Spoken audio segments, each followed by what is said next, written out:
ಪಾತಕಿಯೊಳಾಗ್ರಹವ ತೋರಿ ನಿರ್ಮಲನಾರು, ಆತುಮದ ಪರಿಕಥೆಯ ನರಿತವರೆ ನಾವು.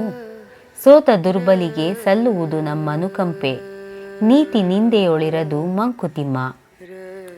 ಯಾರೋ ಒಬ್ಬನನ್ನ ಇವನು ಪಾಪಿ ಪಾತಕಿ ಅಂತ ಬೆರಳು ತೋರಿಸೋದಕ್ಕೆ ಇಲ್ಲಿ ಯಾರೂ ಸಂಪೂರ್ಣವಾಗಿ ನಿರ್ಮಲರು ಇಲ್ವೇ ಇಲ್ಲ.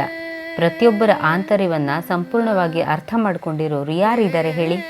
ಸೋತವರಿಗೆ ಅಥವಾ ಕೆಳಗೆ ಬಿದ್ದವರಿಗೆ ನಮ್ಮ ಅನುಕಂಪ ಇರಬೇಕು, ನಿಂದೆ ಅಲ್ಲ ಅಂತ ಹೇಳ್ತಾರೆ ಮಾನ್ಯ ಗುಂಡಪ್ಪನವರು ಈ ಮುಕ್ತಕದಲ್ಲಿ.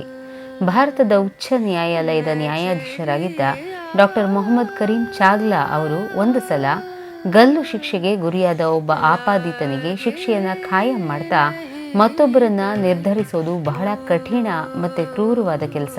ಯಾಕೆಂತಂದರೆ ಆ ಸಂದರ್ಭದಲ್ಲಿ ಅದೇ ಪರಿಸ್ಥಿತಿಯಲ್ಲಿ ನಾನೇ ಇದ್ದಿದ್ರೆ ಏನು ಮಾಡ್ತಿದ್ನೋ ಏನೋ ನನಗೆ ಗೊತ್ತಿಲ್ಲ ಅಂತ ಹೇಳ್ತಾರೆ. ಎಂತಹ ಉದಾತ್ತತೆ!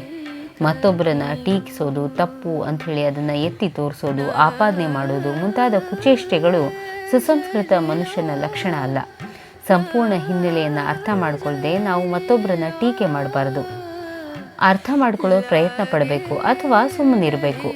ಆದರೆ ನಮ್ಮಲ್ಲಿ ಬಹಳಷ್ಟು ಜನ ಕಂಡ ವಿಷಯಕ್ಕೆಲ್ಲ ತಮ್ಮ ಅಜ್ಞಾನದ ವ್ಯಾಖ್ಯಾನ ಸುನಾಯಾಸವಾಗಿ ಹರಿಬಿಡ್ತಾರೆ. ಅಂತಹವರನ್ನು ಕಂಡೇ ನಮ್ಮ ಪುರಂದರದಾಸರು ಆಚಾರವಿಲ್ಲದ ನಾಲಿಗೆ, ನಿನ್ನ ನೀಚ ಬುದ್ಧಿಯ ಬಿಡು ನಾಲಿಗೆ, ವಿಚಾರವಿಲ್ಲದೆ ಪರರ ದೂಷಿಸುವುದಕ್ಕೆ ಚಾಚಿಕೊಂಡಿರುವಂತಹ ನಾಲಿಗೆ ಅಂತ ಅದು ಯಾವತ್ತೋ ಹಾಡಿದ್ದಾರೆ.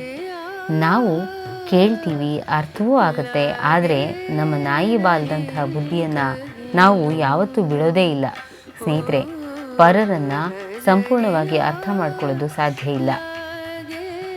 ಎಲ್ಲರೂ ಅವರವರ ಪೂರ್ವ ಕರ್ಮಾನುಸಾರ ಕೆಲಸಗಳನ್ನು ಮಾಡ್ತಾರೆ ಮತ್ತು ಅದರ ಅನುಗುಣವಾಗಿ ಫಲಗಳನ್ನು ಪಡೀತಾರೆ. ಬೇರೆಯವರು ಮಾಡೋ ಕೆಲಸವನ್ನು ವಿಶ್ಲೇಷಣೆ ಮಾಡೋದು ತಪ್ಪು.